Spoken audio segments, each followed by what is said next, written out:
ಶಾಸಕರಿಂದ ಮೃತ ಕುಟುಂಬಸ್ಥರಿಗೆ ಸಾಂತ್ವನ. ಗುರುಮಿಟ್ಕಲ್ ಪಟ್ಟಣದ ಕಾಂಗ್ರೆಸ್ ಮುಖಂಡ ಹಾಗೂ ಪುರಸಭೆ ಸದಸ್ಯರಾಗಿರುವಂಥ ರೇಣುಗುಪಡಿಗೆ ಅವರ ಗಂಡ ವೀರಪ್ಪ ಪಡಿಗೆ ಇತ್ತೀಚೆಗೆ ಹೃದಯಾಘಾತದಿಂದ ಸಾವನ್ನಪ್ಪಿದ್ದರು. ಅದೇ ರೀತಿಯಲ್ಲಿ ಇತ್ತೀಚೆಗೆ ಸಾವನ್ನಪ್ಪಿರುವಂಥ ನಾಗಣ್ಣ ಭೂಮಾ ಅವರ ಮನೆಗೆ ತೆರಳಿ ಸಾಂತ್ವನ ಮತ್ತು ಧೈರ್ಯವನ್ನು ನೀಡಿದರು.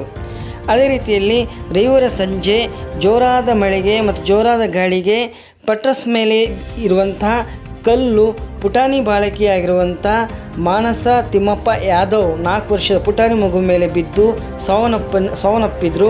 ಅವರ ಕುಟುಂಬಸ್ಥರಿಗೆ ಭೇಟಿ ನೀಡಿ ಶಾಸಕ ಶರಣುಗೌಡ ಕಂದಕೂರು ಅವರು ಧೈರ್ಯ ನೀಡಿ ಸಾಂತ್ವನ ನೀಡಿದರು. ಈಗಿರ್ತಕ್ಕಂಥ ಮನಿನ ಮುಂದಿನ ಮಗುಗೆ ಯಾವ ರೀತಿ ತೊಂದರೆ ಆಗಿಲ್ಲದಂಗ ಒಳ್ಳೆ ಮನೆಗೆ ಕಟ್ಕೊಂಡ್ರೆ ಸರ್ಕಾರದಿಂದ ఏం బರ್ತೋ ಅದನ್ನೆಲ್ಲ ನಾನೇ ಬಂದು ಕೊಡ್ತೀನಿ. ఆ సర్కార్ నుండి ఏమొస్తుంది ఇస్తారంట.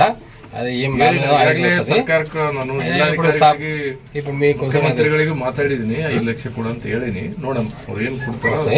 అవి మంచిగా పిల్లల కోసంకైనా సాలెన నేర్పు లేకపోతే ఇళ్ళనే కట్టుకోరా అంటారు సాపు. అంతే ఉంటే మంచిగా కట్టుకోరా. అది ఇప్పుడు పెట్టుకో సాబిచ్చింది వైయక్తికంగా పెద్ద మనిషి అది వస్తుంది.